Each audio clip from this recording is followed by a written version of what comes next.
আমি আজ কবিগুরু রবীন্দ্রনাথ ঠাকুরের আর একটি কবিতা আবৃত্তি করছি।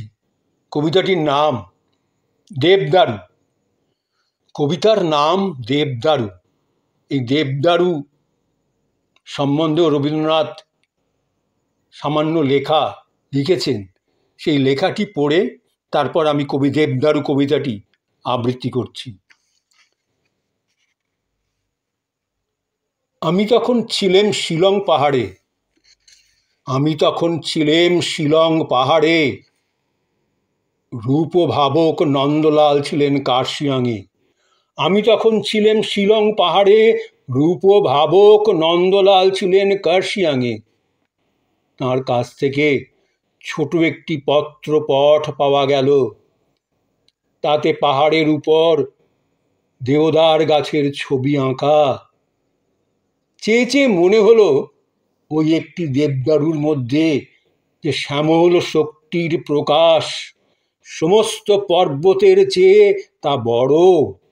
ওই দেবদারুকে দেখা গেল হিমালয়ের তপস্যার সিদ্ধিরূপে। মহাকালের চরণপাতে হিমালয়ের প্রতিদিন ক্ষয় হচ্ছে, মহাকালের চরণপাতে হিমালয়ের প্রতিদিন ক্ষয় হচ্ছে। কিন্তু দেবদারুর মধ্যে যে প্রাণ নব নব তরুদেহের মধ্যে দিয়ে যুগে যুগে তা এগিয়ে চলবে। শিল্পীর পত্রপটের প্রত্যুত্তরে আমি এই কাব্যলিপি পাঠিয়ে দিলেন। সেই কবিতাটি রবীন্দ্রনাথ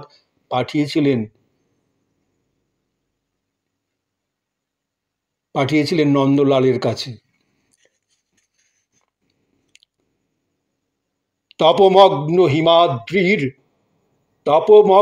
হিমাদ্রির ব্রহ্মরন্ধ্র ভেদ করি চুপে, বিপুল প্রাণের শিখা উচ্ছ্বসিল দেবদারু রূপে। তপমগ্ন হিমাদ্রির ব্রহ্মরন্ধ্র ভেদ করি চুপে, বিপুল প্রাণের শিখা উচ্ছ্বসিল দেবদারু রূপে। সূর্যের যে জ্যোতির্মন্ত্র তপস্বীর নিত্য উচ্চারণ, সূর্যের যে জ্যোতির্মন্ত্র তপস্বীর নিত্য উচ্চারণ, অন্তরের অন্ধকারে পারিল না করিতে ধারণ। সেই দীপ্ত রুদ্রবাণী তপস্যার সৃষ্টি শক্তি বলে, সে বাণী ধরিল শ্যামকায়া। সবিতার সভাতলে করিল সাবিত্রী গান, স্পন্দমান ছন্দের মর্মরে ধরিত্রীর সামগাথা বিস্তারিল অনন্ত অম্বরে। স্পন্দমান ছন্দের মর্মরে ধরিত্রীর সাম্যগাথা বিস্তারিল অনন্ত অম্বরে। ঋজু দীর্ঘ দেবদারু গিরিয়েরে শ্রেষ্ঠ করে আন জ্ঞান, ঋজু দীর্ঘ দেবদারু গিরিয়েরে শ্রেষ্ঠ করে জ্ঞান। আপন মহিমা চেয়ে অন্তরে ছিল যে তার ধ্যান, বাহিরে তা সত্য হলো। ঋজু দীর্ঘ দেবদারু গিরিয়েরে শ্রেষ্ঠ করে জ্ঞান, আপন মহিমা চেয়ে অন্তরে ছিল যে তার ধ্যান, বাহিরে তা সত্য হলো। ঊর্ধ্ব হতে পেয়েছিল ঋণ, ঊর্ধ্ব পানে অর্ঘ্য রূপে শোধ করি দিল একদিন। আপন দানেরও পুণ্যে স্বর্গ তার রহিল না দূর।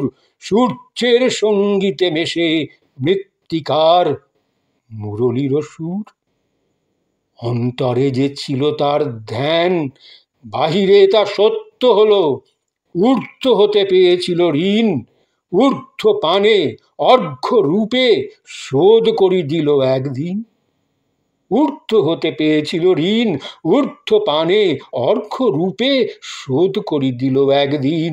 আপন দানেরও পুণ্যে স্বর্গ তার রহিল না দূর। সূর্যের সঙ্গীতে মেশে মৃত্তিকার মুরলীর সুর, আপন দানেরও পুণ্যে স্বর্গ তার রহিল না দূর, সূর্যের সঙ্গীতে মেশে মৃত্তিকার মুরলীর সুর। এই কবিতাটি রবীন্দ্রনাথ নন্দলাল বসুকে পাঠিয়েছিলেন। উনি তখন ছিলেন শিলং পাহাড়ে, আর নন্দলাল বসু ছিলেন কার্শিয়াংয়ে।